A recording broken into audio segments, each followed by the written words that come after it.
not reading what's there, we are reading what's already programmed in our head. We read something and we understand something else. He said, a spirit has no flesh and bone, as you see me have. So he said, look, the man is telling you, I'm not what you're thinking. You think I was resurrected from the dead. I'm not that, because the resurrected bodies get spiritualized. Who says so? I said, Jesus. Who says so? I said, Paul. Who says so? I said, everybody. Once you are resurrected, it won't be this. It won't be this body. It's a body of another kind. It's a spiritual thing. So Jesus says, I'm not that. And this is not a resurrected body. This is the same body. And the man is ever in hiding. He never comes out into the open. So we said, now when we read all this, we said, you see, this is programming. We all get programmed. I don't say I'm not programmed. But we Muslims say, look, come reprogram us. Tell us in your language, sir, when the man says, want nie vlees en bene soos julle sien dat ek het nie. Tell me now that in your language, the Afrikaner, that it means a spirit has flesh and bones. In English, the spirit has no flesh and bones, as you see me have. Tell me that in your language, it also means the spirit has flesh and bones. Tell me. I'm prepared to listen to you. It's your language. He said, that's your interpretation. I said, give me yours, sir. And believe me, there isn't a Christian who can give me his interpretation on a spirit has no flesh and bones. The spirit has no flesh and bones. What interpretation you want? This is basic, simple English. But of course, see, it goes against our grain. From childhood, you believe that Christ died for your sins, and now I said, look, the man is telling you it's not what you're thinking. I know it's a shock. But now we must be big enough to say, now let's see now what makes you to think the way you are thinking and the talk that way you are talking. Let us see if we can find some common grounds on which we can progress further. Yes, yes, yes, ma'am. Yes, ma'am. The question was, when do the women come to pray?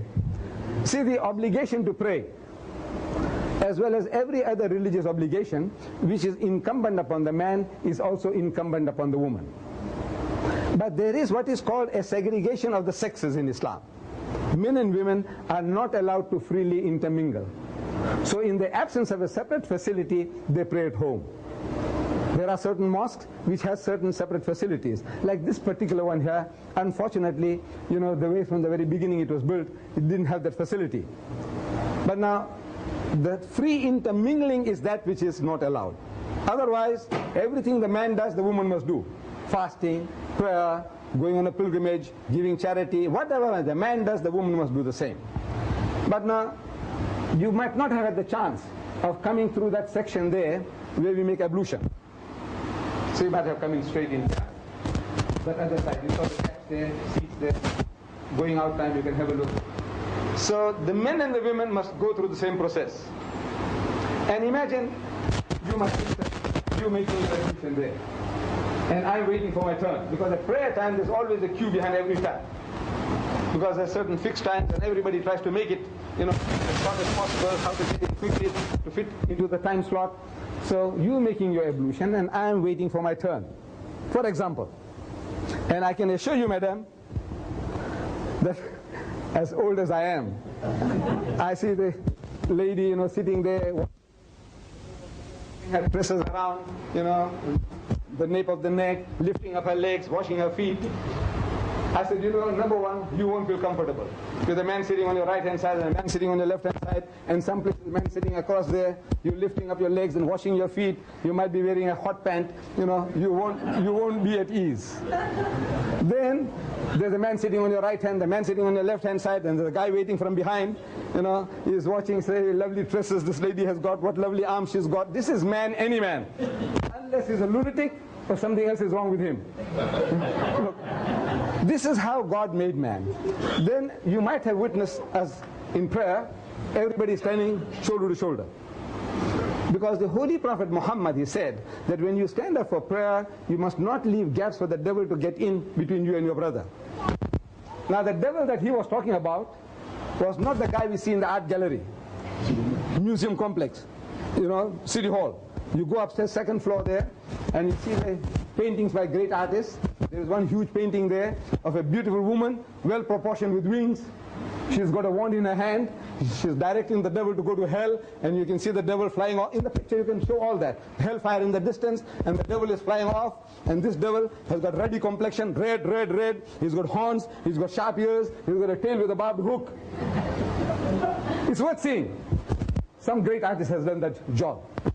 I said, now you know, a devil like that, if you saw it, you run for dear life. Me too, me too. Muhammad wasn't talking about that. He was talking about you, yourself, we, ourselves. So you see, I'm white, he's black. I'm rich, he's poor. That devil must not be allowed to come in between you and your brother. So you stand shoulder to shoulder. My brother can't get away from me, and I can't get away from him. But instead of my brother, you, my sister, standing next to me. And I said, Allahu Akbar. So Allah is the greatest. That nice, cushy feeling. Nice and warm. I'm wondering whether she's not the greatest. No, this is the human mind, how it works. Then we stand rows and rows behind each other, as you have seen, rows and rows behind. And my sister, she's standing in front of me there, in the row, and I'm behind her. I say, Allahu Akbar. I say, Allah is the greatest. This is 36, 24, 36. Look, this is man, any man. Unless he's a lunatic, or there's something else wrong with him.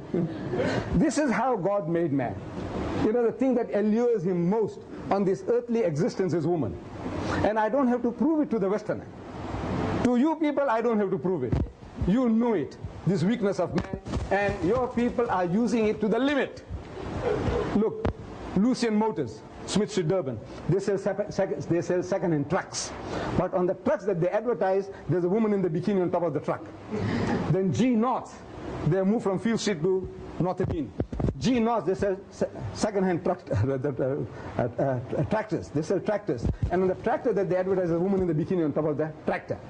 I'm asking, what has a woman in the bikini got to do with a second-hand truck or with a tractor? Except the man. You see, he'll be enticed to read that advert because of that woman.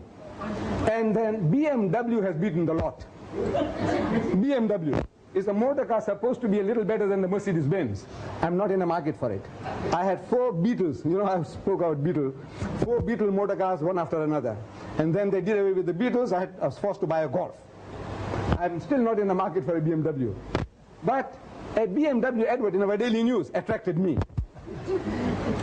What's the advert? BMW, illustration of a beautiful BMW motor car. In front of the motor car, there's a woman in the skimpiest of bikini, what you call the tanga, the G-string. And she's standing in a lustful, enticing pose. And at the bottom is written, test drive her now.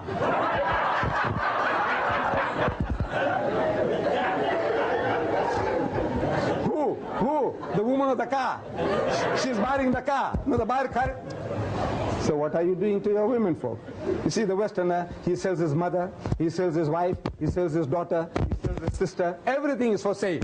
To him, anything, his wife is a star. You know, he's proud, his wife is a star. She's being, you know, bruised on the screen. The guy is simulating sex with her on the screen, and he can enjoy, so my wife is a star. So what has happened to you? Your sense of values. Your mother is a star. Your daughter is a star. This is the Holy Prophet Muhammad, he said that women, they are your mothers and your sisters and your daughters and your aunts. They are to be loved, respected, cherished and protected. They are not for sale. So according to our system, this free intermingling is a thing that is not allowed. But if there is a separate facility, like in the Grey Street Mosque now in Durban, they have a separate facility, separate entrance, separate place for ablution. Everything is separate. They are in the mosque and yet out of the mosque, allowed. Only the free intermingling is not permitted now. But the obligation is on the man as well as the woman to pray. Yes, ma'am. How is your imam chosen? How is the imam chosen? You see, we look for a person who has better education about religion than us. So we catch such a person and say, look, man, I think, you know, you are the best man to do the job. And we will look after your livelihood. We will pay you so much a month, you know, salary. You hold the post. Otherwise, there is no priesthood in Islam. Anybody and everybody should be capable of doing it. For example, now,